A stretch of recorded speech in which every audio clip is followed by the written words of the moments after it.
cover a modification that I've made to GNSS-SDR-LIB over the last year or two, and I'm going to talk about it in three parts. Part one is just an overview of all the modifications.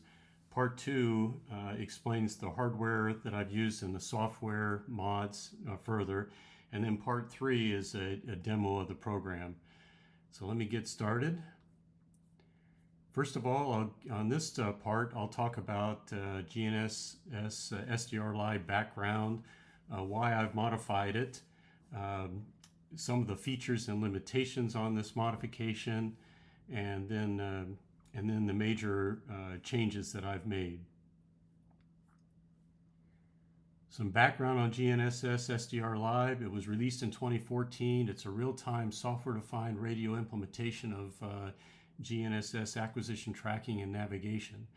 It's written in C and was mainly intended to run in a Windows environment. It relies on RTLSDR for calculating position. It uses GNU plot for plotting and pthreads for threading. The code is excellent. It was very well written, and it's very easy to read. Great variable names and comments, and that's why I started with that to get to where I am. Why modify it? Well, it was really intended for very short runs, not really for extended periods of time, so it doesn't handle rising and setting satellites very well. To talk to RTLSDR, it uses TCP, and that backs up at time and causes crashes. Same for GNU plot and the Linux pipe that it uses. It doesn't have smarts to handle poor or bad observations or incomplete ephemeris, for example. Uses a lot of dynamic variables, which is great for flexibility, but it can lead to memory issues if you're not careful about memory. It doesn't leverage CPU core assignments or the real-time threading policy and priority now available in Linux. Some of the features of my modified version, I've significantly stripped it down to make it a lot more robust for what I needed, which was in-depth dive into just L1 GPS band. So it works with RTLSDR and bladeRF front ends. It'll work in playback or real-time mode. It's fully self-contained now. You don't have to tie it into RTLSDR for position calculation. I added a real simple BLS, batch least squares estimator for calculating position. I added a really simple SDL2 GUI for displaying status, acquisition, tracking, and navigation decode, and then the lat-long altitude calculation or display. It's all C code, and it uses a simple make file to do the build. To add the batch least squares estimator, I added a new block of code called RTLSDR-PVT, and that calculates the position, and so it replaces RTLSDR and replaces all the TCP code.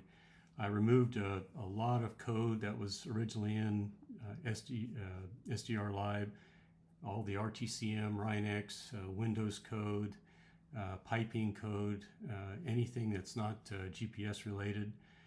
I reduced the amount of dynamic memory used. All the RTLSDR code is removed or significantly reduced. I added the SDL2 GUI, smarts to bring in new observations and to cull bad ones. The ability to reset some of the threads and channels under certain conditions. Removed all the GNSS systems except for GPS and SBAS, since that's what I was studying. More modifications include, again, significantly simplifying the SDR initialization and the SDR code blocks. I removed all the SDR receiver code except for that pertaining to RTLSDR or bladeRF. There's a matrix library included now. It can handle ephemeris that has errors or missing parts. It basically ignores those, and smart enough to do that. It assigns CPU cores, so you can go in and change the CPU cores for your processor. It adds in hooks for running the threads in real-time Linux using the new real-time Linux kernel. I've removed all printf commands that are in the critical path, and let's see, it's fixed some errors in the playback files. So that's it for part one. Part two will include a little bit more deep dive into the hardware I've used and the software, and then part three will give a demo of how to build it real quick, and then how to play it back in both playback and real-time modes.